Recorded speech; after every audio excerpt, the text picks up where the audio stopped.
Bismillahirrahmanirrahim.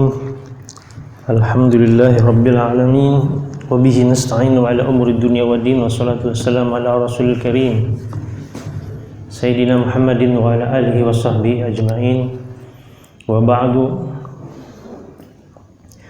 Pagi ini kita akan lanjutkan pembahasan tafsir dari surat At-Taubah, masuk ayat yang ke-65 ya. Masih terkait tentang orang-orang munafik.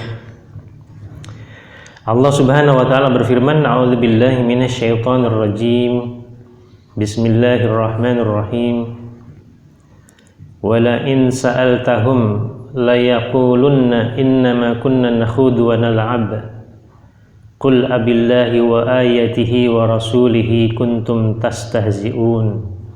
Dan jika kamu tanyakan kepada mereka, maksudnya ditanyakan kepada orang-orang munafik perihal apa yang telah mereka lakukan, maka mereka akan menjawab, la yaqulunna innama kunna nakhudhu wa nal'ab.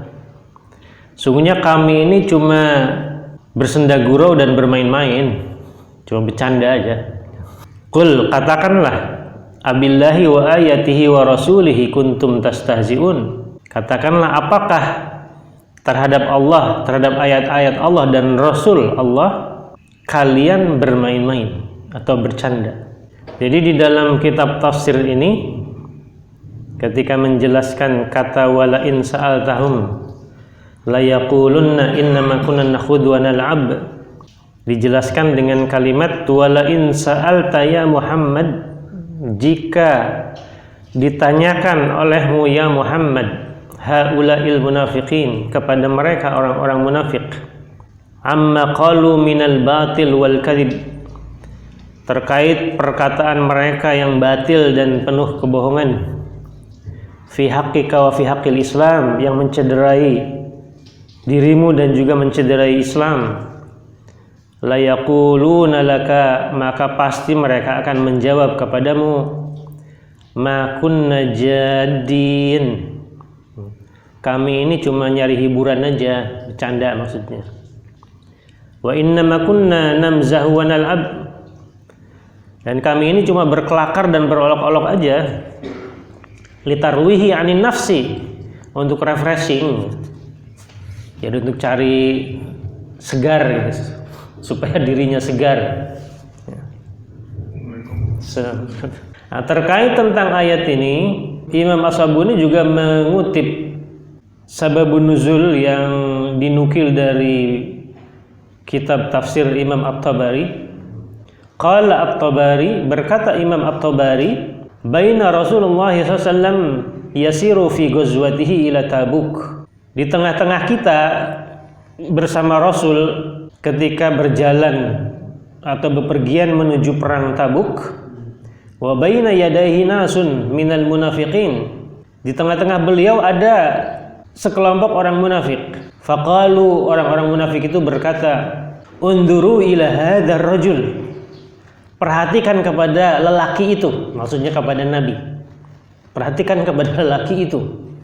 Yuridu ayyaftataha qusur Syam, dia ingin menaklukkan benteng-benteng, dia ingin menaklukkan istana Syam, wa husunah, dan benteng-bentengnya. Hayhata, hayhata, mana mungkin, ngatu istilahnya kalau kita itu, mana mungkin. Ini ungkapan, sebetulnya ungkapan kekaguman tapi melecehkan ya.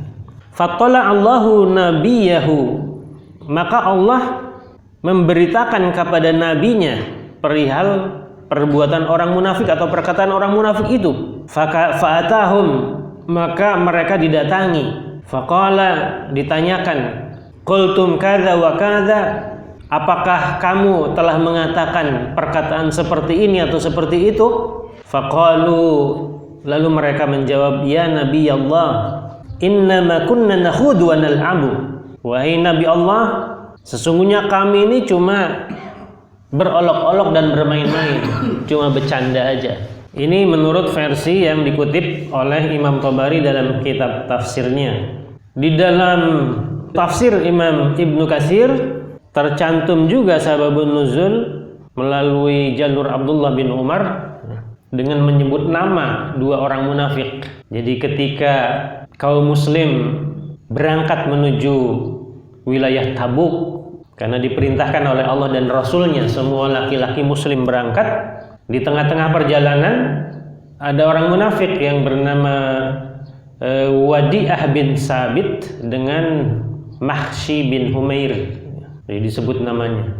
Dua orang ini berkata kepada prajurit muslim yang lain, apakah kalian mengira bahwa orang-orang Romawi yang berkulit kuning itu, yang gagah dan hebat itu, dengan mudahnya kalian bisa hadapi seperti kalian memerangi suku-suku Arab di antara satu dengan yang lainnya? Sungguh kita dan kalian besok akan terjepit di bukit-bukit itu. Jadi maksud perkataan dua orang ini untuk menggembosi, menjatuhkan mental kaum muslim. Karena kita tahu Romawi ya, negara adidaya di zaman Nabi yang sudah berusia berabad-abad, sementara peradaban Islam baru kemarin munculnya. Nabi masih hidup. Ini tahun ke-9 Hijriah, belum 10 tahun mereka membangun masyarakat di Madinah, mau menghadapi Romawi, peradaban dan kerajaan besar. Reputasinya juga nggak usah disebutkan lagi. Kekuatan perangnya juga orang sudah tahu kehebatannya, jumlahnya, kualitasnya, pelatihannya, administrasi atau manajemen tempurnya, orang udah tahu itu Romawi. Dan mereka sudah teruji dengan biasa berperang antara Romawi dengan Persia, dua negara besar itu yang biasa saling berperang. Mereka tidak berperang dengan suku-suku Arab yang kecil. Nah ini kita berangkat, gitu kata orang munafik, kita berangkat. Yang kita hadapi itu orang-orang itu yang hebat. Jangan kalian kira kita akan berhadapan seperti suku-suku Arab saling berperang satu sama lain. Ini yang kita hadapi, ini angkatan perang tentara yang sudah terlatih dan jumlahnya luar biasa.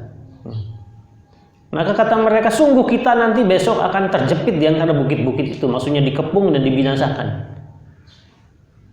Jadi orang tentara yang sedang berangkat ke medan Tabuk di musim panas dengan logistik ala kadarnya atau secukupnya, kurang, bergantian mereka menaiki unta atau kuda dengan manajemen peperangan yang tidak serapi orang-orang Romawi. Dan mereka berangkat ini ada yang sukarela, ada juga yang terpaksa. Di tengah-tengah mereka juga ada orang-orang munafik, bukan cuma orang-orang yang mukmin saja. Jadi bisa dibayangkan, nggak pakai latihan lagi, mau berangkat ke medan Tabuk itu, logistiknya disupport ya, dari masyarakat secara gotong royong kan gitu. Dan tidak ada latihan peperangan lebih dulu, nggak ada. Walaupun mereka kaum muslim sudah terlibat dalam beberapa peperangan, nggak ada macam latihan tempur rutin gitu, nggak ada, atau simulasi nggak ada. Mereka berangkat. Jadi nada pesimis yang dikeluarkan atau dilontarkan oleh orang munafik ini didengar oleh Rasulullah SAW, didengar. Maka beliau mengutus Ammar bin Yasir untuk mencek, datangi orang itu, tanyakan apakah benar mereka mengatakan ini atau mengatakan itu. Kalau mereka berbohong, katakan bahwa mereka telah berkata seperti ini dan berkata seperti itu. Lalu Ammar bin Yasir mendatangi keduanya dan mereka mengatakan, kunna nakhudhu wa nal'ab. Kita cuma main-main aja kok, refreshing. Di jalan udah suntuk segala macam, refreshing. Jadi candaan gitu. Jadi candaan. Maka Allah Subhanahu wa taala dan Rasulnya tidak memaafkan kalimat-kalimat semacam itu.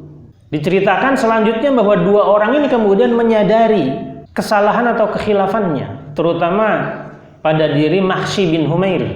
Karena yang diceritakan yang diterima taubatnya itu Mahshi bin Humair, sedangkan Wadi'ah temannya tidak diterima. Nah, Wadi'ah inilah yang tahu bahwa ayat Allah Subhanahu wa taala turun mengenai perbuatan mereka. Lalu mereka berdua mendatangi Nabi. Wadi'ah bin Sabit bahkan sampai bergelayutan di tali kekang ataupun untanya Nabi. Sementara Nabi menunggangi hewan untanya menuju Tabuk, cuma untuk menyatakan permohonan maaf dan mengatakan kunna nakhudhu wa nal'am.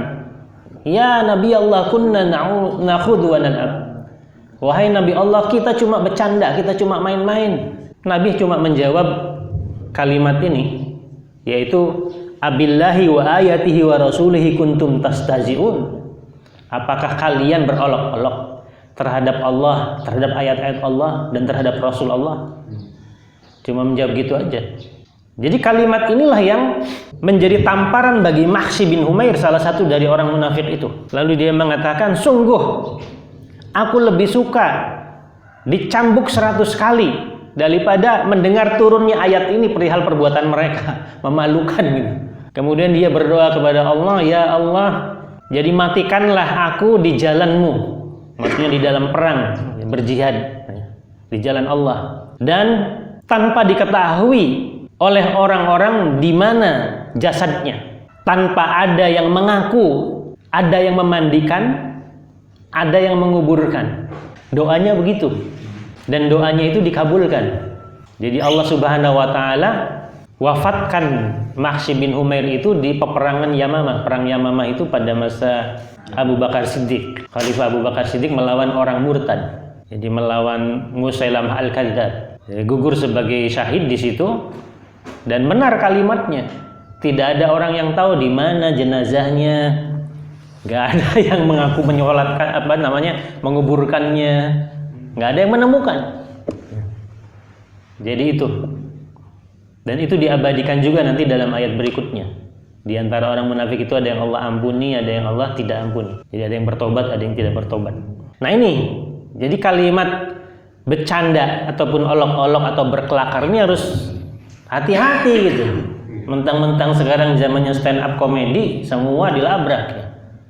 Dari mulai urusan sholat, urusan niat, urusan sedekah, urusan agama dibawa-bawa untuk objek atau bahan kelakar. Ini contoh atau ciri orang munafik, menjadikan agama kita ini sebagai bahan olok-olok dengan kata-kata kiasan.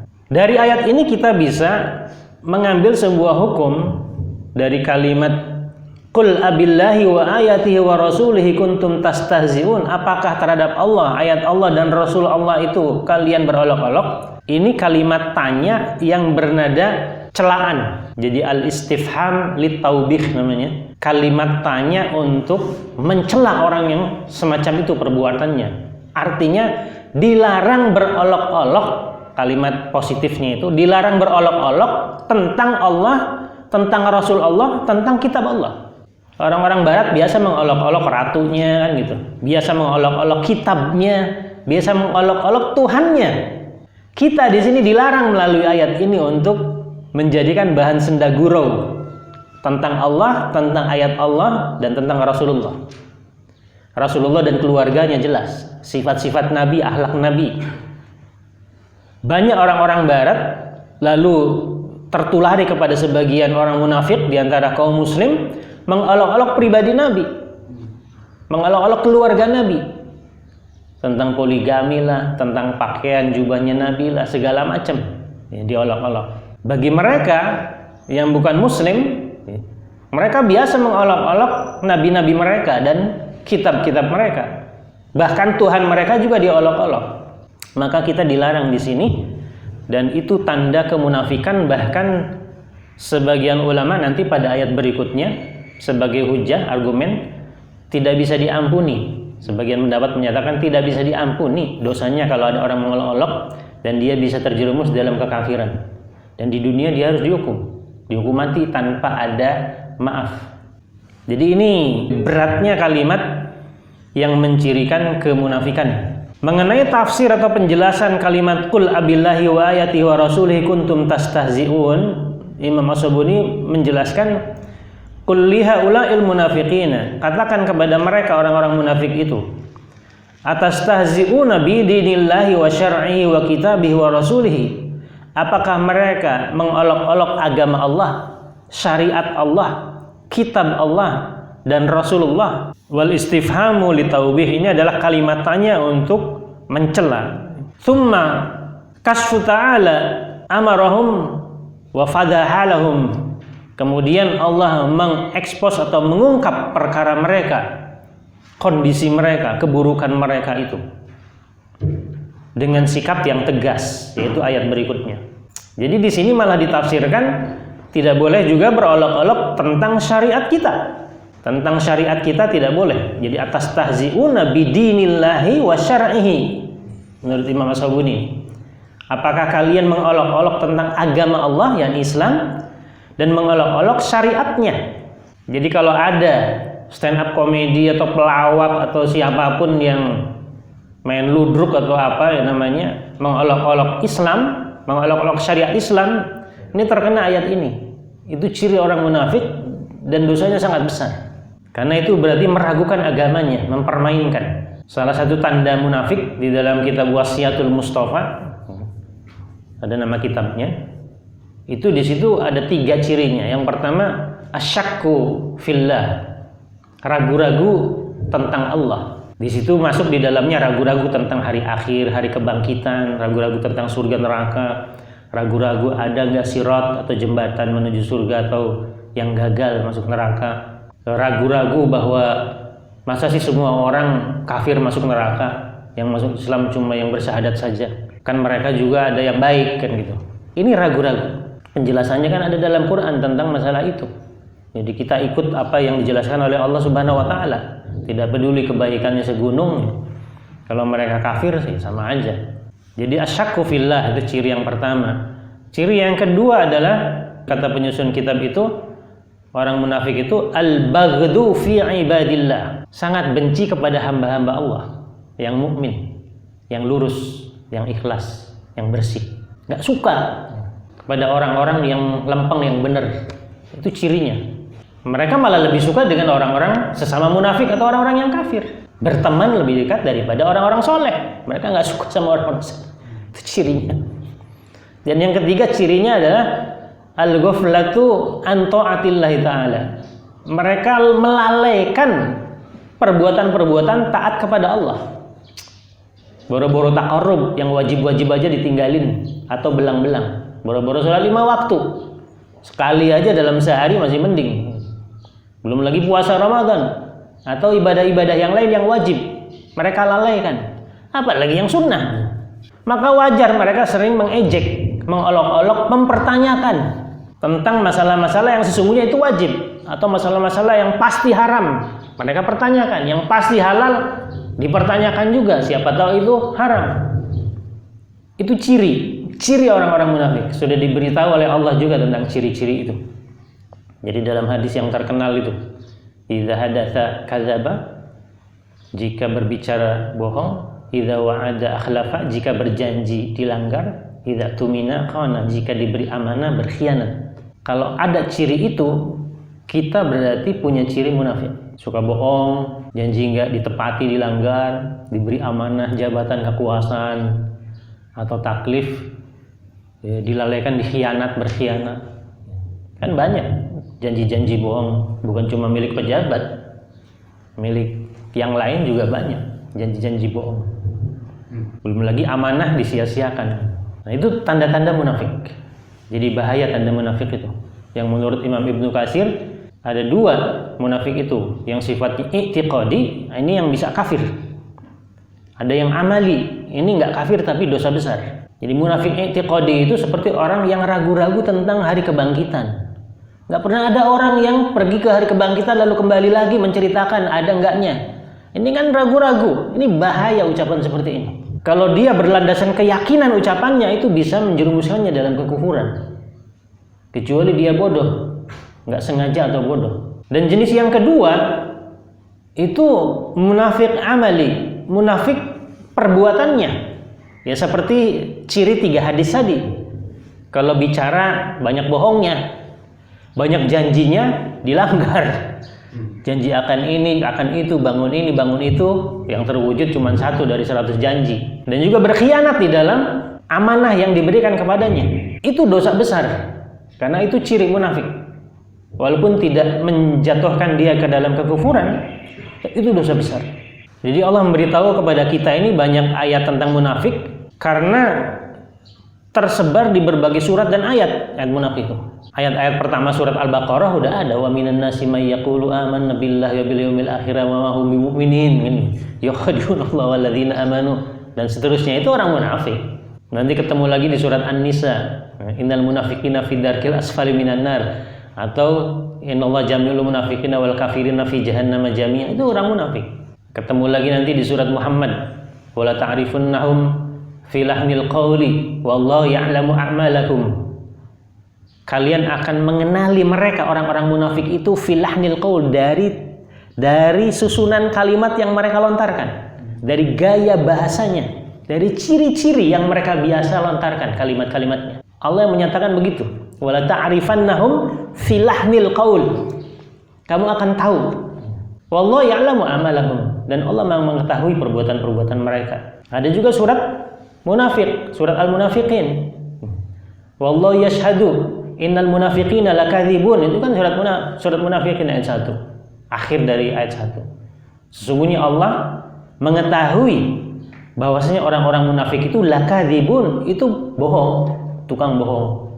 Pasti bohongnya orang munafik itu. Jadi kalau kita punya sifat sering bohong, nah ini sifat munafik, hati-hati. Walaupun itu perbuatan, belum i'tiqad, itu dosa besar. Jadi termasuk di sini bercanda atau berolok-olok, berkelakar tentang agama, apalagi mempertanyakan hal-hal yang sudah wajib. Lalu apa sikap Allah terhadap mereka? Pada ayat berikutnya Allah nyatakan, la ta'tadhiru. Janganlah kamu orang-orang munafik, janganlah kamu minta maaf. Qad kafartum ba'da imanikum. Nah, ini yang keras. Sungguh telah kafir setelah kalian itu beriman. Ditujukan kepada orang munafik. Inna'fu an ta'ifatin minkum nu'adzib ta'ifatan.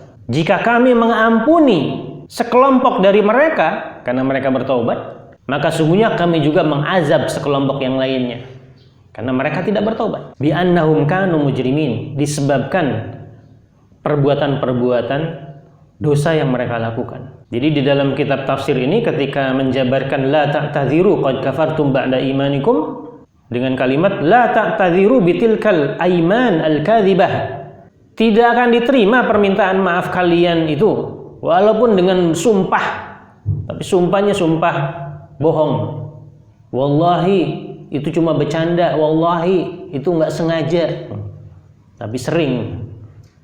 Di sini disebutkan fa innaha la tanfa'ukum ba'da zuhuri amrukum, karena hal itu tidak berfaedah, bermanfaat bagi kamu setelah nampak perkaranya, perihal kamu. Ketahuan kelakarnya itu sudah keterlaluan, bercandanya sudah bohongan, ya, penuh kedustaan. Jadi bercanda tentang agama kita, bahwa Allah akan mewariskan agama dan kekuasaannya kepada orang-orang yang beriman, sebagaimana Allah dulu pernah mewariskan bumi ini kepada orang-orang yang juga beriman, khususnya kepada nabi-nabi zaman dulu sebelum Rasulullah SAW. Itu kan janji Allah di dalam Quran surat An-Nur. Wa'adallahu alladhina amanu minkum wa 'amilus solihati la yastakhlifannahum fil ardh. Itu kita beriman, tapi mereka berolok-olok, dianggapnya cuma mimpi. Itu cuma memori masa lampau. Ini janji Allah memori masa lampau. Janji itu masa depan. Kalau masa lampau namanya sejarah, sudah dijalankan. Allah menjanjikan kepada orang-orang mukmin dan beramal soleh, ya, kekuasaan atas bumi ini, dan juga dikuatkan oleh hadis-hadis Nabi. Lalu sebagian di antara kaum muslimin mengolok-olok, itu cuma mimpi, itu cuma utopia, itu cuma hayalan. Mana mungkin kondisi kita begini, berpecah belah. Itu kan menjatuhkan mental kita, ya, membuat umat makin terpuruk lagi dan rendah diri, ya, di hadapan bangsa-bangsa lain yang selain muslim, ya, dalam tataran global. Sama aja ucapan orang munafik ketika di perang Tabuk itu, dalam perjalanan menuju Tabuk, sama. Jadi apa bedanya? Dan itu pasti dilontarkan ucapan itu oleh orang-orang munafik, pasti. Jadi bukan orang-orang yang soleh, yang selalu mendorong optimisme untuk meraih masa depan. Jadi Allah di sini menyatakan la ta'tadhiru qad kafartum ba'da imanikum. Sebagian fuqaha menjadikan topik ini pembahasan menyangkut bahwasanya orang-orang munafik yang jelas-jelas punya keyakinan, syak ragu terhadap janji Allah, ragu terhadap kemenangan kaum muslim di masa datang, ragu terhadap kemuliaan orang-orang mukmin. Dianggapnya semua manusia sama di hadapan Allah dari sisi mau agamanya apapun sama. Padahal Allah membedakan antara orang yang beriman kepada Allah dan orang yang tidak beriman atau iman kepada Allah tapi iman juga kepada Tuhan yang lain. Mereka samakan. Maka tentu saja semacam ini, pernyataan semacam ini pernyataan yang keliru. Yang jika diyakini oleh mereka, itu mereka bisa terjerumus dalam kekafiran. Qad kafartum ba'da imanikum. Sungguh telah kafir setelah mereka beriman sebelumnya. Kalimat la ta'tadiru inilah yang menjadi pembahasan para fuqaha sehingga muncul perbedaan sikap. Yaitu jika menemukan orang munafik mengatakan kalimat-kalimat yang menjerumuskan dirinya pada kekufuran, kemudian dihadapkan dalam peradilan Islam, di antara mereka menyadari kesalahannya, apakah mereka dihukum atau dibebaskan, diterima maafnya. Nah, itu menjadi perdebatan. Di antaranya menyatakan tidak diterima permintaan maaf mereka. Argumennya ini, la ta'tadiru. Jadi ini bahaya. Tidak dimaafkan kesalahannya. Dan itu berarti kalau tidak dimaafkan, sama aja dia mengaku muslim karena sudah kafir dengan perkataannya itu, dihukum. Kalau orang murtad itu ditanya baik-baik, dia kemudian bertaubat kembali kepada Islam, selesai sudah, kan gitu. Diterima, hidup seperti sama saudaranya yang lain. Tapi orang munafik, dalam salah satu pendapatnya para fuqaha membahas, kalimat la ta'tadiru itu walaupun mereka bertobat tetap dihukum mati di dunia.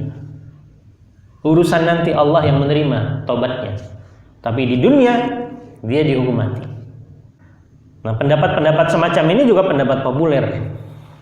Jadi kalau kita lihat kemunafikan sudah merajalela di masyarakat kita, sementara hukuman terhadap orang munafik itu sangat keras dari berbagai pendapat ulama, dan kita sekarang membiarkannya, maka rusaklah atau binasalah sendi-sendi masyarakat, hancur hubungan di antara manusia.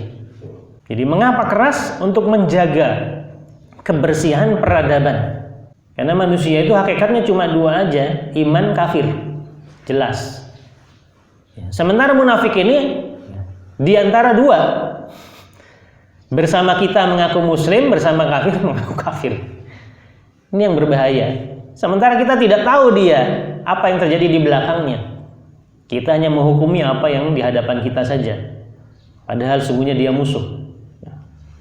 Jadi berbahaya karena musuhnya tidak diketahui oleh kita. Kalau orang kafir kan kita ketahui cirinya.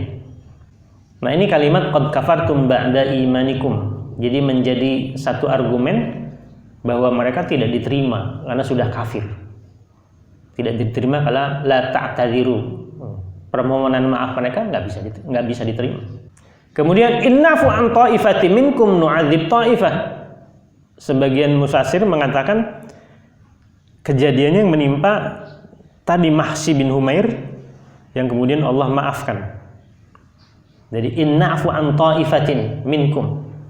Kami maafkan sebagian di antara mereka. Contohnya adalah Mahsi bin Humair. Kemudian nu'adzib ta'ifatan, yang lainnya tidak, seperti yang menimpa Wadi'ah bin Saqif. Jadi tidak diterima maafnya. Kenapa mereka tidak diterima? Di sini bi annahum kanu mujrimin. Karena mereka telah melakukan banyak kezaliman atau dosa. Perbuatan-perbuatan jarimah, perbuatan-perbuatan kriminal. Menyakiti Nabi, menyakiti kaum muslim, kalimat-kalimatnya itu membuat kita sakit. Mengapa mereka tidak diterima? Jadi diazab di sini ditafsirkan nu'adzib fariqan akhar li'annahum usirru 'ala nifaqi wal ijram.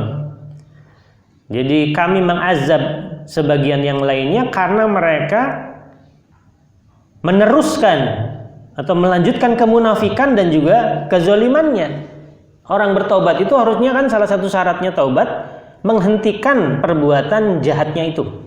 Untuk bertaubat itu selain ingat kepada Allah dan minta ampun, salah satu syaratnya itu kan menghentikan perbuatan jahatnya itu.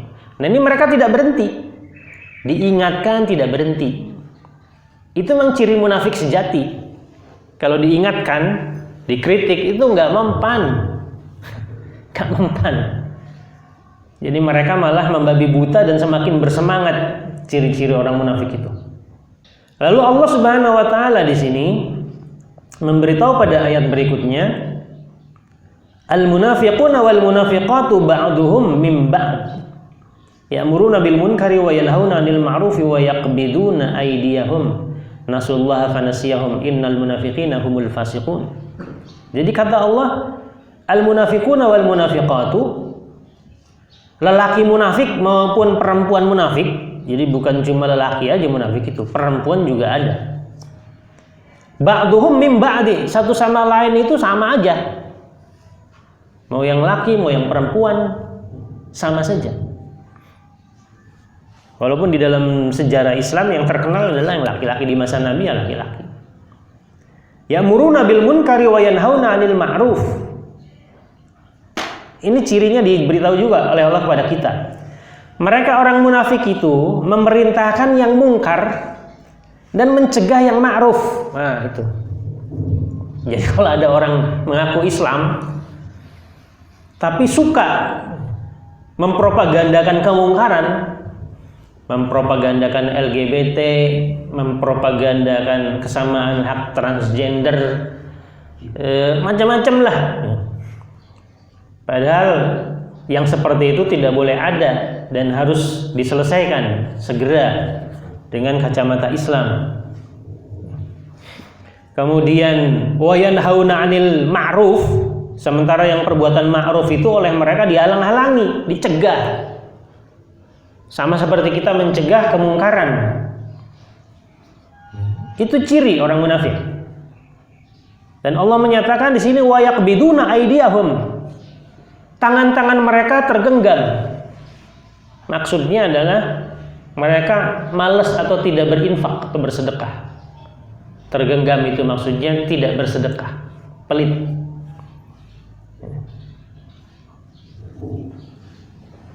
Maka atas mereka nasullaha fanasiyahum.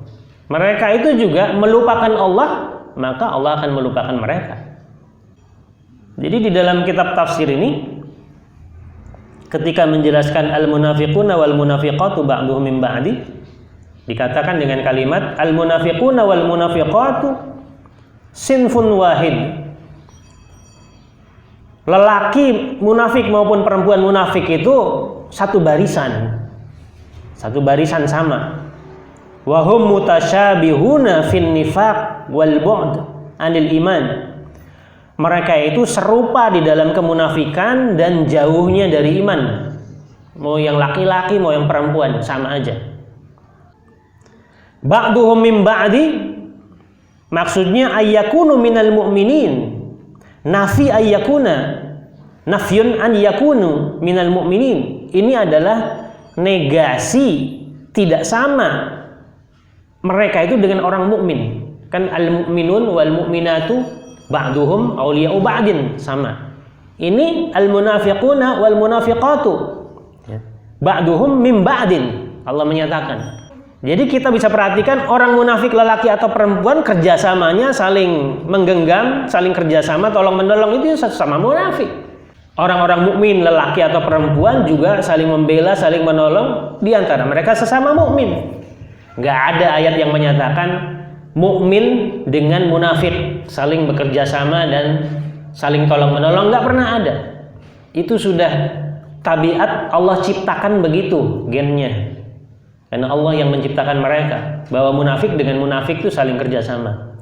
Mukmin dengan munafik nggak bisa kerjasama. Tidak bisa saling tolong menolong. Urusnya dalam agama maksudnya, tolong menolong dalam urusan agama. Jadi bukan dalam urusan muamalah. Kemudian kalimat ya'muruna bil munkar wa yanhauna 'anil ma'ruf. Mereka memerintah yang munkar dijelaskan dengan kalimat ya'muruna bil kufri wal ma'asi. Mereka memerintahkan kekufuran dan kemaksiatan. Yang menjadi ciri-ciri kufur atau tanda-tanda maksiat, dan mereka suka dipropagandakan. Dilarang membuka hubungan diplomatik sama Yahudi, mereka malah menyuruh. Misalnya alasannya Yahudi juga manusia, ini zaman diplomasi, zaman peperangan zaman dulu ya. Dan tidak semua Yahudi itu jelek, alasannya begitu.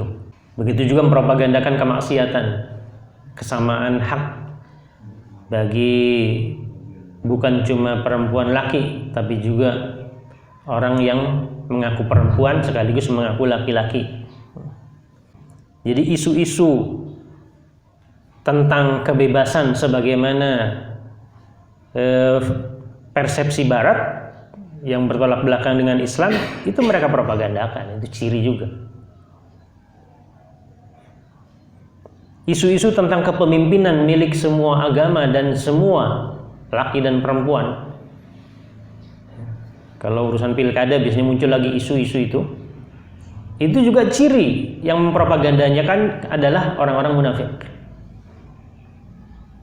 Padahal kita sudah tahu konsep kepemimpinan menurut Islam.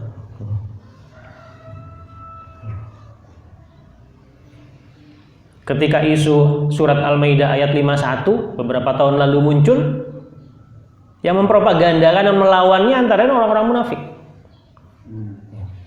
Bukan zamannya kita sekarang ini, kata mereka, mempermasalahkan berlatar belakang agama apa untuk kepemimpinan. Padahal Allah sudah nyatakan secara tegas. Jadi larangannya terhadap orang-orang Yahudi dan Nasrani atau orang-orang kafir. Lalu kita yang bersikeras teguh dengan pendapat dan mengambil ayat Allah dikatakan sebagai kaum fanatik dan radikal. Itu berarti stigmanya negatif. Mereka positif stigmanya. Jadi dibalik, kita dianggap salah, mereka dianggap benar. Jadi persis ya'muruna bil munkar wa yanhauna 'anil ma'ruf. Yang munkar dibalik dengan ma'ruf, yang ma'ruf dibalik dengan yang munkar. Itu cirinya. Jadi wa yaqbiduna aydiyahum, di sini ditafsirkan yumsikuna aydiyahum 'anil infaqi fi sabilillah. Jadi tangan-tangan mereka itu tidak tergerak untuk mengulurkan nafkah atau infaknya di jalan Allah. Diam tangan mereka. Maka nasullaha, mereka juga punya ciri melupakan Allah. Maksudnya taraku ta'atihi. Mereka tidak mau mentaati Allah. Itu maksudnya. Melupakan Allah itu maksudnya bukan hanya lupa seperti makna kita nggak peduli, tapi maksudnya meninggalkan ketaatan kepada Allah. Itu hakikatnya dalam bentuk amal, perbuatan. Maka dibalas oleh Allah fanasiyahum.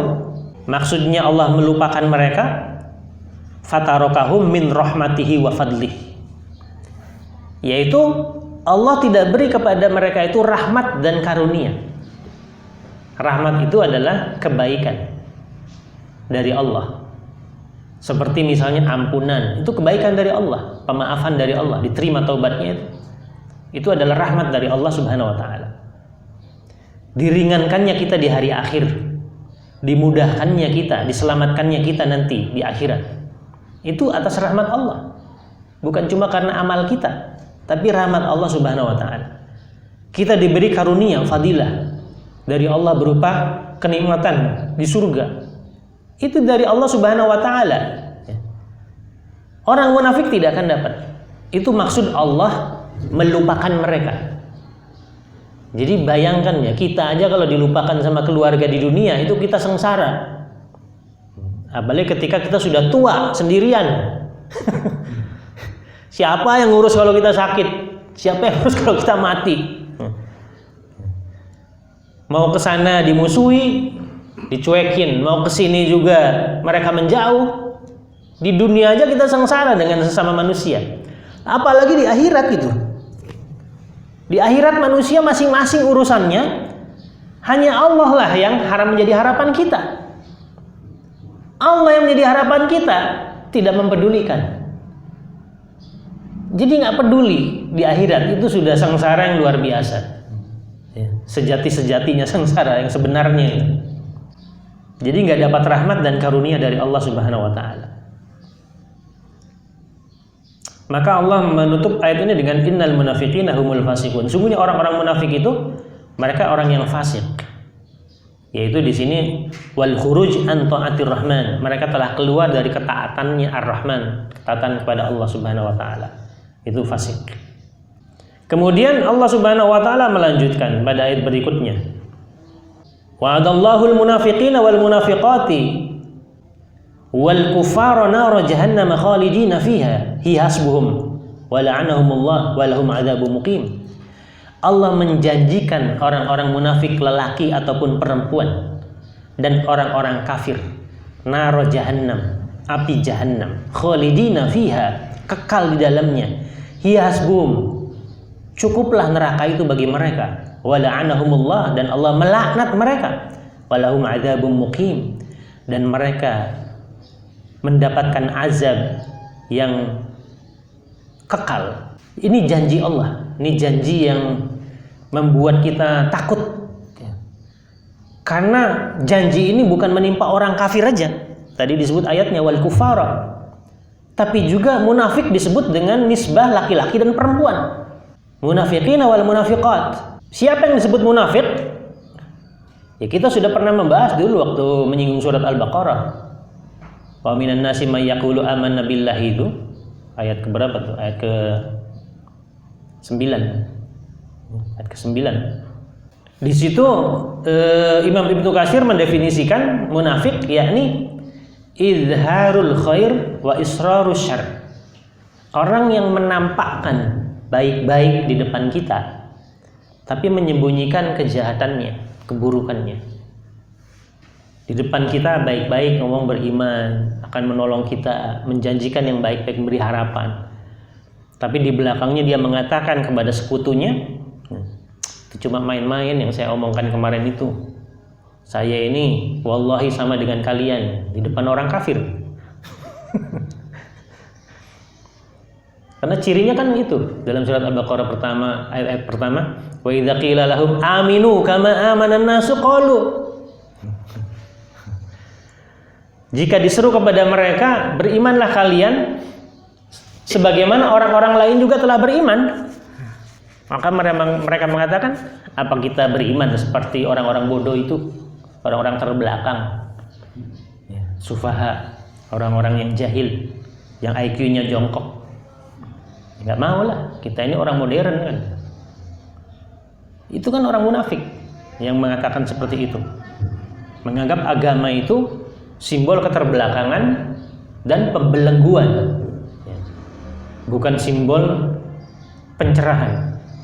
Jadi Allah sudah mewanti-wanti berabad-abad yang lalu kepada kita bahwa ciri seperti itu akan selalu ada di tengah-tengah manusia sepanjang zaman, sejak zaman Nabi SAW. Maka Allah di sini bukan cuma membongkar aib suatu yang tidak mereka sukai karena dibongkar sifat-sifatnya, tapi Allah mengancam, menjanjikan sesuatu, bukan cuma mengancam. Kalau mengancam itu kan apa ya istilahnya? Kalau menjanjikan sesuatu dari Allah ya pasti. Kalau mengancam mungkin orang bisa sebentar atau lama. Kalau dia ditimpa azab dari Allah. Tapi begitu dijanjikan bahwa dia akan menerima azab dari Allah dan lama di dalamnya, selama-lamanya, itu sudah tidak ada lagi dosa yang lebih berat dari itu. Bahkan disamakan dengan orang kafir. Bahkan Allah di sini mengawalinya bukan dengan orang kafir, orang munafik dulu. Wa'adallahul munafiqina. Jadi peringkatnya itu bukan wa'adallahul kafirina, tapi wa'adallahul munafiqina lebih dulu. Wal munafiqati, baru wal kufar, baru orang-orang kafir. Ya, karena kita sudah pernah membahas orang munafik kan di nerakanya paling bawah, orang kafir di tengah-tengah. Yang kafirnya paling ringan seperti Abu Thalib paling atas permukaan, nerakanya tetap neraka. Kalau kita belajar fisika, ya, kalau zat cair dididihkan paling bawah itu paling panas, molekulnya yang panas nanti ke atas kan, berganti sama yang dingin ke bawah. Jadi paling bawah itu ya paling pedih, paling berat siksanya. Nah, Allah menjanjikan kepada mereka itu, orang-orang yang punya sifat munafik dan juga kekafiran, Naro jahannam. Bukan cuma api neraka, tapi jahannam. Jahannam adalah neraka yang paling berat, bukan yang paling ringan, karena neraka bertingkat-tingkat. Ada neraka Wail, ada neraka Humazah, ada neraka jahannam di sini. Jadi ada klasifikasinya. Ini di neraka jahannam. Bergabung sama orang-orang kafir dan di sana khalidina fiha. Selama-lamanya di sana. Enggak pernah ada pembebasan bersyarat seumur umur di sana. Jadi ini menunjukkan beratnya, besarnya dosa kemunafikan, terutama munafik i'tiqadi, karena disamakan dengan kekufuran, bahkan lebih berat dari kekufuran. Hiya hasbuhum, hiyanya kembali kepada nar jahannam. Cukuplah bagi mereka neraka jahannam itu. Maksudnya kifayatuhum fil azab, cukup bagi mereka azab itu. Karena tidak ada lagi azab yang lebih sebanding atau menandinginya. Selain neraka jahanam itu nggak ada yang bisa menandinginya. Azab neraka yang lainnya lebih ringan. Azab jahanam ini yang lebih berat atau paling berat. Maka itu sudah cukup. Wala'anahumullah, dan Allah melaknat mereka. Maksud dari melaknat di sini bukan dikata-katai laknat kalian, tapi dalam tafsir ini dikatakan ab'adahum min rahmatihi. Dijauhkan mereka itu dari rahmat Allah, dari kebaikan, dari ampunan, dari keteduhan, dari kesejukan di neraka. Mereka tetap dalam panasnya neraka. Nggak ada rehat, nggak ada time out, walaupun sejenak. Nggak ada dikucurkan air, walaupun seteguk, nggak ada. Meski mereka lapar dan dahaga. Jadi haus, nggak ada air, kasih air panas. Lapar, kasih pohon zakum, buahnya yang berduri. Kaktus. Jadi ya mereka ambil aja karena sudah sedemikian laparnya, dan itu berarti menghancurkan tenggorokan dan lambungnya. Air panas sama menghancurkan tenggorokan, mulut dan lambungnya. Tapi nggak ada lagi, tidak ada air yang sejuk. Jadi Allah tidak memberi kepada mereka rahmat sedikit pun. Walahum adzabun muqim, yaitu maksudnya azab yang daimun la yunqati'u, yang selamanya tidak putus-putus. Tidak putus-putus. Jika kulit mereka itu hangus, Allah ganti yang baru segera, seketika, supaya merasakan lagi. Ketika diganti nggak ada time out kayak macam di sini mau operasi ada rehab dulu, puasa dulu, beberapa jam istirahat, nunggu antrian, nggak ada. Seketika di situ, tidak putus azabnya dan selamanya di sana. Kita nggak bisa bayangkan lah. Jadi kalau di dunia orang disiksa itu, yang menyiksanya capek gantian. 10 orang gantian, malam istirahat. Ada istirahatnya. Yang menyiksanya itu, yang disiksanya juga berarti punya waktu istirahat. Di dunia disiksa sampai pingsan. Orang pingsan biasanya selesailah dia disiksa, kan nggak merasakan kalau dipukul lagi. Biarin lagi sampai siuman, baru siksa lagi. Ada waktu rehatnya. Di sana di hari akhir, di azab neraka nanti, orang-orang munafik dan orang-orang kafir tidak ada waktu rehat. Tidak ada siuman. Tidak ada siuman. Jadi mereka akan merasakan apa akibat dari perbuatan mereka di dunia. Telah menyakiti Allah, menyakiti Rasul, mencederai agama kita dan syariatnya, dan menyakiti kaum muslim. Kemudian Allah Subhanahu wa taala melanjutkan firman-Nya. Kalladzina min qablikum kanu ashadda minkum quwwatan wa aktsara amwala wa aulada. Fastamta'u bi khalaqihim fastamta'tum bi khalaqikum. Kama stamta'al ladzina min qablikum bi khalaqihim wa khudtum kalladzi khadu ulaika habitat a'maluhum fid dunya wal akhirah wa ulaika humul khasirun. Jadi Allah di sini menyatakan kalladzina min qablikum. Mereka itu orang-orang munafik, sama seperti orang-orang sebelum kalian. Kaliannya kembali kepada orang-orang munafik di sini. Kanu ashadda minkum quwwatan wa aktsaru auladan, amwalan wa aulada. Dulu sebelum zaman kalian itu ada orang-orang yang kekuatannya lebih dahsyat. Kaum Ad itu kan fisiknya seperti raksasa, jasadnya seperti raksasa, tidak seperti kita yang paling tinggi 2 meter. Kaum Ad berlipat-lipat tingginya, powernya juga tentulah berlipat-lipat dibanding kita. Kita sama 1 tenaga kuda aja lebih hebat 1 tenaga kuda kan gitu, 1 horsepower. Kita paling setengahnya kan gitu. Hanya orang tertentu yang terlatih yang bisa menyamai 1 tenaga kuda. Ya kan, ngangkut beban 1 kintal aja kita nggak sanggup lah. Ada yang sanggup 2 kintal tambah kuda bisa 3 kintal, 4 karung juga bisa.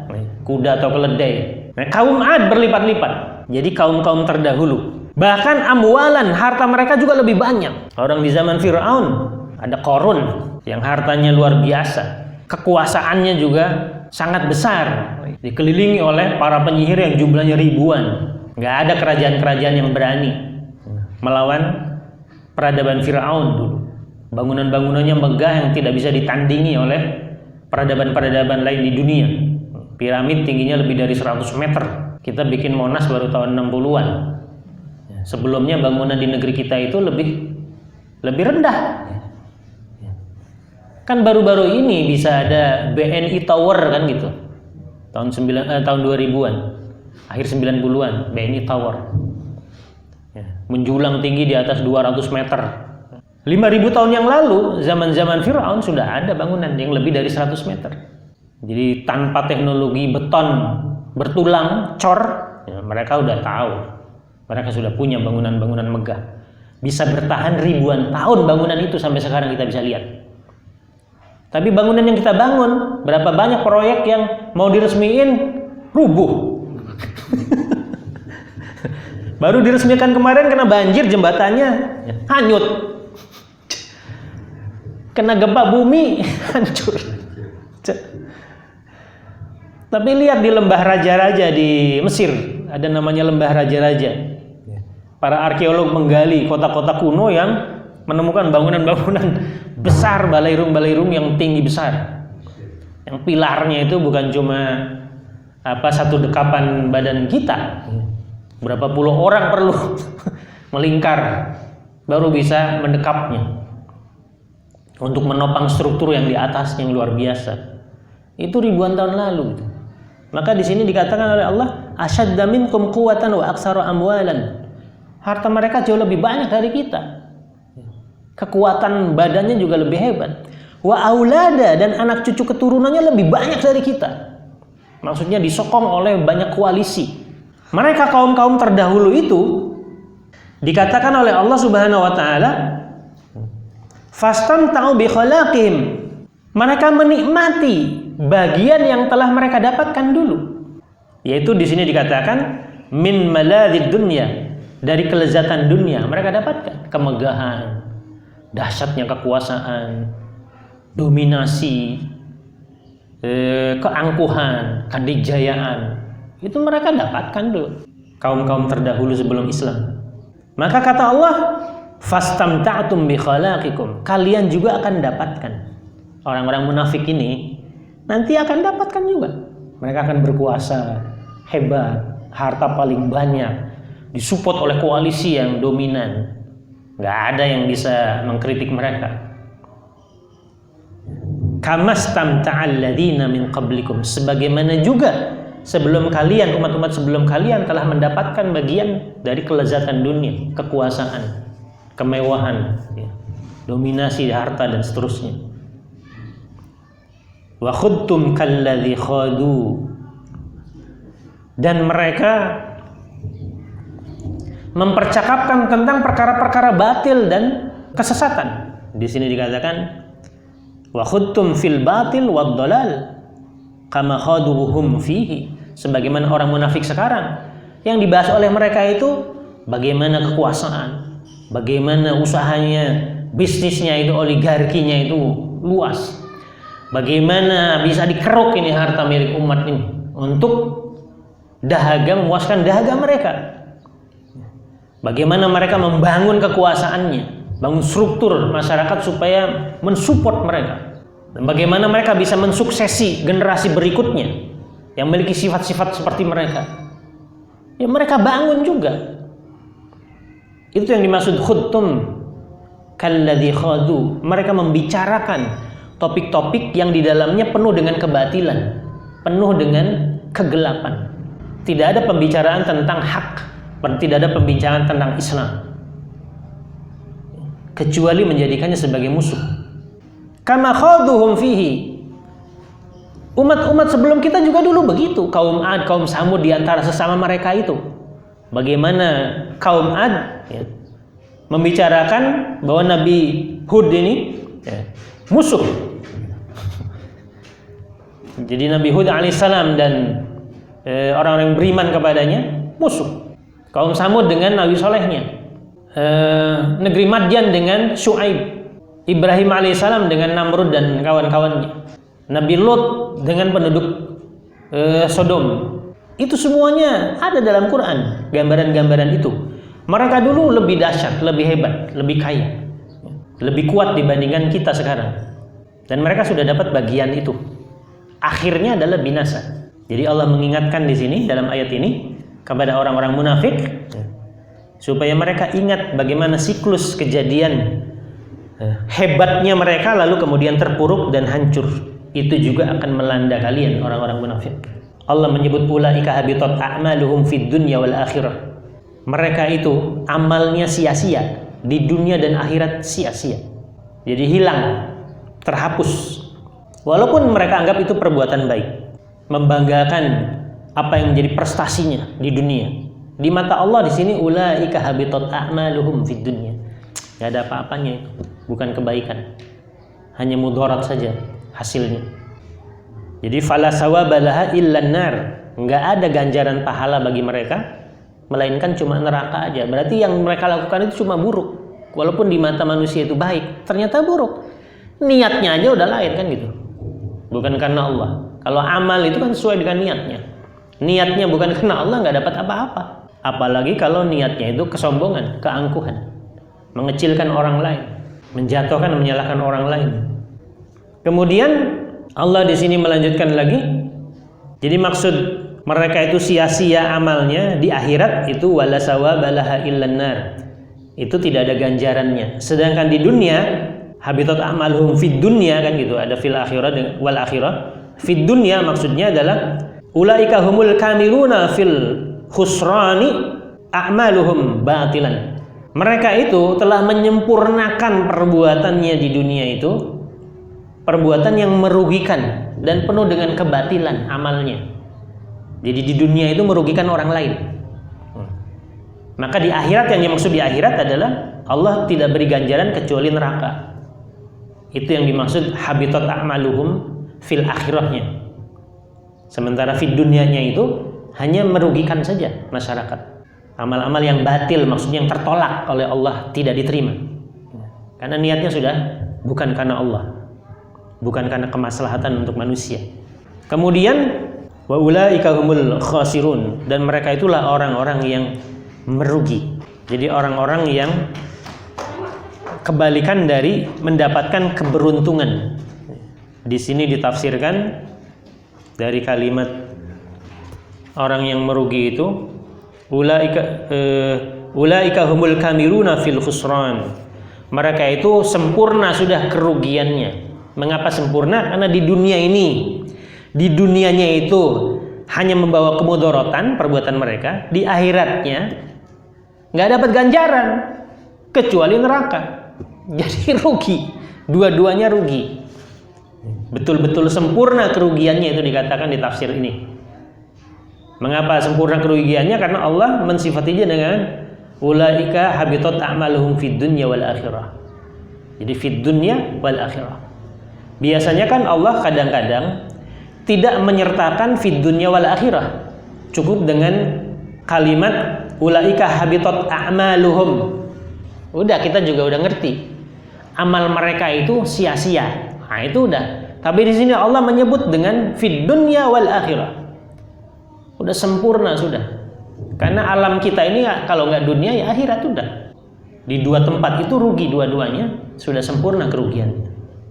Terakhir ayat yang 70. Alam ya'tihim naba'ul ladzina min qablihim qaumi Nuh wa 'ad wa Samud wa qaumi Ibrahim wa ashabi Madyan wal mu'tafikat atathum rusuluhum bil bayyinati fama kana Allah liyudlimahum walakin kanu anfusahum yadlimun. Allah menyatakan alam ya'tihim, bukankah telah datang kepada mereka naba'ul ladzina min qablihim, berita seputar orang-orang sebelum mereka, kaum Nuh, seperti berita kaumnya Nabi Nuh, wa 'ad, kaum 'ad, wa Samud, kaum Samud, wa qaumi Ibrahim, kaumnya Nabi Ibrahim, wa ashabi Madyan, para penduduk Madyan, wal mu'tafikat, dan penduduk yang Allah binasakan. Atathum rusuluhum bil bayyinat, telah datang kepada mereka para rasul yang memberi penjelasan. Famakana Allahu liyudlimahum, Allah sekali-kali tidak menzolimi mereka, walakin kanu anfusahum yadzlimun, melainkan mereka sendirilah yang berbuat zalim. Jadi Allah di sini mengingatkan termasuk kepada kita, bukankah sudah datang berita, cerita, kisah tentang kaum-kaum terdahulu? Allah sebut supaya orang ingat, namanya disebut kaum itu. Yang pertama bahkan disebut berdasarkan kronologis urutannya. Jadi kaum yang pertama kaum Nuh, berdasarkan kronologis tahunnya, kaum Nuh. Jadi setelah Adam, Idris, Nuh. Kebinasaan kaum yang pertama kali itu dari kaum Nuh berupa banjir besar. Ini jenis yang Allah timpakan kepada mereka yang tidak diberikan kepada kaum lain. Masing-masing kaum nanti diberi jenis kebinasaan yang berbeda, untuk menjelaskan kepada kita bahwa Allah sanggup menimpakan apa saja yang nggak pernah sama dengan kaum sebelumnya. Jadi kaum Nabi Nuh banjir besar, belum pernah ada banjir sebesar itu dalam sejarah umat manusia, menenggelamkan dunia, menyelamatkan Nabi Nuh dalam perahu disertai pengikutnya dan makhluk-makhluk lain yang Allah perintahkan untuk masuk ke dalamnya. Yang lainnya binasa, makhluk hidup itu tenggelam. Sampai waktunya Allah menakdirkan kemudian surut dan mereka mendarat, lalu berkembang biak, menyebar kemana-mana. Jadi itu karena dosa mereka tidak beriman kepada Allah dan mengikuti Nabi Nuh. Lalu Allah menyebut Wa'ad, kaum Ad, beberapa generasi di bawah Nabi Nuh, antara 5 atau 6 generasi di bawah Nabi Nuh, kaum Ad, kaum raksasa, tubuhnya besar-besar. Dan kepada mereka diutus oleh Allah Nabi Hud, tapi Allah kemudian binasakan mereka karena mereka ingkar dan berdusta, tidak mau mengikuti Nabi Hud alaihissalam. Dengan apa? Ahlaku birrih, dibinasakan dengan angin. Angin yang lamanya 7 hari 8 malam ya, atau 8 hari 7 malam. Ada salah satu ayat dalam Quran disebutkan oleh Allah, lamanya angin itu 8 hari 7 malam. Kalau kita di Bogor ada angin kencang paling 5 menit 10 menit ya, pohon roboh udah selesai setelah itu.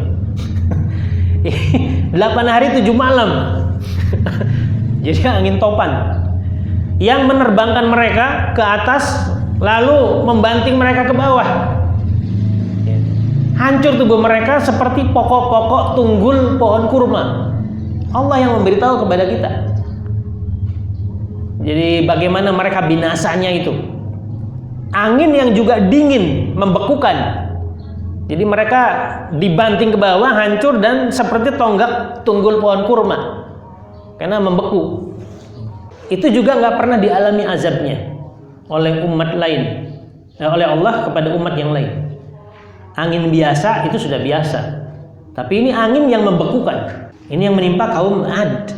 Lalu ada kaum Samud, kaumnya Nabi Soleh, yang Allah berikan mukjizat mengeluarkan unta dari celah batu. Karena mereka ingin apa tandanya kenabian Nabi Soleh ini? Mereka berjanji akan beriman. Allah keluarkan unta dari celah batu. Tapi mereka sebagian besar tidak beriman. Mereka menyaksikan sendiri. Lalu dibuat permainannya tentang air minum. Sehari libur, sehari minum. Karena ada unta ini perlu juga minum. Bagaimana mereka minumnya kalau mereka libur? Dari perahan susu unta itu. Susu untanya Nabi Soleh. Diperah untuk minum mereka. Tapi unta bebas untuk minum air biasa. Nanti hari berikutnya baru penduduk itu, penduduk kaum Samud yang minum. Tapi dilanggar. Bukan cuma dilanggar, dibunuh untanya itu. Jadi dibunuh. Maka Allah Subhanahu wa taala juga mengazab mereka dengan ahlaku bisoihah.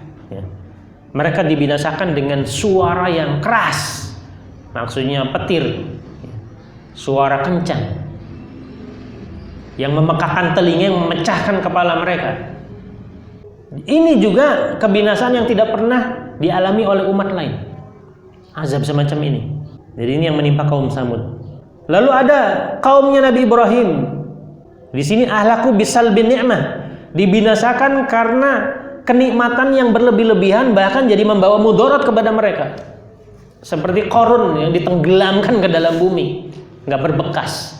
Kita nyari hartanya, harta Qarun sampai sekarang nggak nemu-nemu. Lalu ashabu Madian, penduduk Madian, kaumnya Nabi Syuaib, ahlaku bi'adzabi yaumidillah, diazab oleh Allah pada hari dinaunginya mereka oleh awan. Hari pertama muka mereka kuning, karena diberitahu oleh Nabi Allah Syuaib, mereka akan punya ciri ketika azab itu datang, wajah mereka berubah. Hari pertama kuning, besoknya merah. Hari tibanya azab itu mereka menghitam wajahnya. Situ dibinasakan oleh Allah Subhanahu wa taala di balik awan itu. Kemudian halilintarlah yang menyambar mereka. Diazab, dikiranya hujan mau turun karena diberi panas berminggu-minggu. Azab turun dengan mendung dan mereka berkumpul untuk mengharap hujan datang, ternyata kilat menyambar mereka. Binasa dengan cara yang berbeda dengan umat-umat lain. Wal mu'tafikat, dan negeri yang hilang atau binasanya dalam bentuk hilang, maksudnya nggak ada bekasnya. Semua ahli tafsir menyatakan mu'tafikat di sini adalah qura qaum Lut, yaitu kampungnya penduduk Lut, kaumnya Nabi Lut alaihissalam, kaum Sodom dan putarnya. Sodom itu ibu kotanya. Jadi negeri Sodom itu ibu kotanya. Negeri mereka dibinasakan dan hilang dari permukaan bumi, gak ada bekasnya. Bekas manusianya nggak ada, bekas bangunannya nggak ada sampai sekarang. Itu mu'tafikat, berbeda dengan kaum yang lain dibinasakannya. Jadi Allah memberi kepada kita demonstrasi bagaimana bentuk azab yang berbeda-beda ini, nggak pernah sama. Nah, Allah Maha Kuasa untuk menimpakan azab apa saja. Baru dikasih COVID segitu aja 2 tahun udah. Allah bisa aja kasih penyakit yang lain atau dikirim kalajengking. Katanya di Mesir minggu lalu ada kota atau kampung tuh serbu kalajengking, ribuan kalajengking. Jadi muncul kalajengking sampai mati beberapa orang, ratusan orang masuk rumah sakit. Di mana-mana kalajengking. Kayak zaman Firaun dulu ya, kodok. Sampai dalam kitab tafsir dikatakan kodok itu masuk rumah sampai di atas rumah plafonnya. Kita mau menghindar kemana? Di mana-mana kodok. Bukan 1000-2000 kodoknya. Bukan di meja makan numpuk, sampai ke atas. Bayangkan itu azab yang nggak pernah dirasakan oleh kaum yang lain. Allah bisa menimpakan apa aja. Jadi kasih kodok aja udah kelimpungan ya. Ini yang kecil-kecil dulu, COVID yang nggak kelihatan. Coba kalau dikasih misalnya ular, ya udah, kita mau lari kemana? Kemudian Allah Subhanahu Wa Taala di sini mengatakan sekali lagi, atathum rusuluhum bil bayyinat.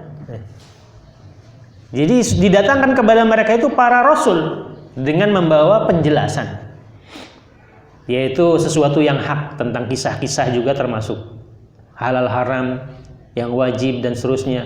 Sebagian mufassir mengatakan bil bayyinat di sini bil mu'jizat. Didatangkan kepada mereka para rasul dengan membawa mukjizat yang menunjukkan kenabiannya. Karena dia nabi harusnya mereka diikuti, tapi orang-orang kafir itu nggak mau. Jadi mereka mendustakannya. Lalu Allah menyatakan famakana Allahu liyudlimahum. Sama sekali Allah tidak menzalimi mereka. Mereka yang diazab itu bukan berarti Allah telah bersikap zalim kepada mereka. Kepada kaumnya Nabi Nuh, kaum Ad, kaum Samud, penduduk Madian, kaum Nabi Lut, kaumnya Nabi Ibrahim, kepada Bani Israel dan seterusnya. Bukan berarti Allah zalim, tapi di sini dikatakan sekali-kali tidak berlaku zalim Allah itu. Kenapa? Allah sudah menegakkan hujahnya dengan mengutus nabi. Utusannya dikirim memberitahu, nih harusnya begini hidup ini. Nih yang hak yang benar begini, itu salah. Jadi hujahnya sudah dikirim melalui utusannya, didustakan. Malah dibunuh sebagian nabi dan rasulnya. Diusir. Ya kan seperti Nabi Ibrahim kan mau dibunuh, cuma nggak bisa mati, dibakar. Kaum yang lain diisolir seperti kaum Nabi Lut, karena berbeda tradisi dan adatnya. Jadi ini hidup normal, mereka hidupnya nggak normal. Nah, yang normal ini diisolasi, menyendiri. Begitu juga kaum yang lain, kaum Ad. Itu dari kaum mereka, Nabi itu dari kaum mereka. Tapi ternyata mereka sebagian usir, mengisolasi, kemudian juga berusaha untuk dibunuh. Meskipun mereka telah menampilkan dan membawa mukjizat, mereka mendustakan. Maka Allah binasakan mereka itu sebagai akibat perbuatan mereka yang mendustakan. Jadi di mana zalimnya? Jadi mereka sudah diingatkan melalui kedatangan Nabi apa yang akan menimpa mereka jika mereka kafir dan mendustakan. Walakin kanu anfusahum yadzlimun. Jadi padahal mereka sendiri itulah yang berlaku zalim, yaitu dengan kekafiran dan terjerumus dalam kemaksiatan. Maka di sini ditafsirkan afa amina haula'il munafiqun ayuslika bihim fil intiqam. Maka apakah mereka orang-orang munafik itu merasa aman setelah diberitahu kepada mereka bagaimana kaum-kaum terdahulu apa yang telah menimpa mereka? Apa merasa aman? Mestinya kalau mereka pandai sejarah, katanya ahli sejarah, mereka harus berkaca, mengevaluasi diri bahwa apa yang menimpa umat-umat terdahulu bisa jadi juga akan menimpa mereka. Dan sungguhnya jangan merasa sok aman, merasa baik-baik saja. Justru ada masalah, harus diperbaiki, harus bertaubat kalau ingin selamat. Kalau tidak, celaka. Ini ayat yang digambarkan oleh Allah Subhanahu wa taala mengenai kondisi orang-orang munafik di zaman Nabi. Jadi di zaman Nabi orang munafik itu baru muncul ketika perang Badar. Di Mekah nggak ada orang munafik, tidak ada kemunafikan. Ayat-ayat munafik itu semuanya ayat madaniyah, ayat makiyah. Itu nggak ada cerita munafik atau sifat munafik atau orang munafik, nggak ada. Ceritanya kafir, iman, itu aja.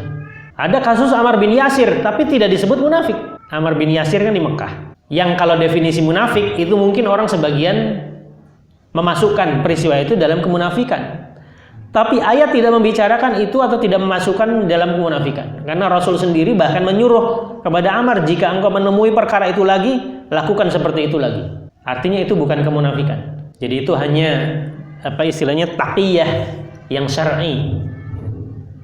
Yaitu dia terpaksa, adanya paksaan yang bisa menjurus pada kematiannya, dia terpaksa mengatakan kata-kata yang diridhoi oleh orang kafir, tidak disukai oleh orang Islam, tapi bukan dari hatinya, supaya dia selamat dari kematian. Dan Rasul memaafkannya, bahkan menyuruh hal seperti itu diulang kalau menemui perkara itu lagi. Jadi tidak ada kemunafikan di Mekah di ayat-ayat Makkiyah, adanya di ayat-ayat Madaniyah. Dan itu terjadi juga pada tahun kedua Hijriah. Jadi pada saat perang Badar selesai. Karena ketika perang Badar dimenangkan oleh kaum muslim, Abdullah bin Ubay baru membicarakan maksud sesungguhnya dari mereka orang munafik itu. Ketika orang Islam menang, dia mengatakan ini berbahaya, mereka akan bisa dapat kekuasaan. Jadi udah bicara kekuasaan, maksudnya kalau orang mukmin berkuasa, menguasai Jazirah Arab, ini bahaya. Jadi visioner ininya, pandangannya, tetapi berperilaku buruk terhadap Rasul dan kaum muslim. Itu baru muncul di situ kemunafikan. Dan ayat-ayat tentang munafik baru paling banyak di dalam surat Al-Bara'ah atau At-Taubah ini. Karena di situ Allah memaparkan bagaimana keengganan sebagian orang untuk berperang ke medan Tabuk. Jadi Allah mencela mereka, membongkar aib mereka, sifat-sifat mereka, dan menggabungkan mereka dengan orang-orang kafir. Saya kira itu yang bisa saya gambarkan ya. Kurang lebihnya mohon dimaafkan.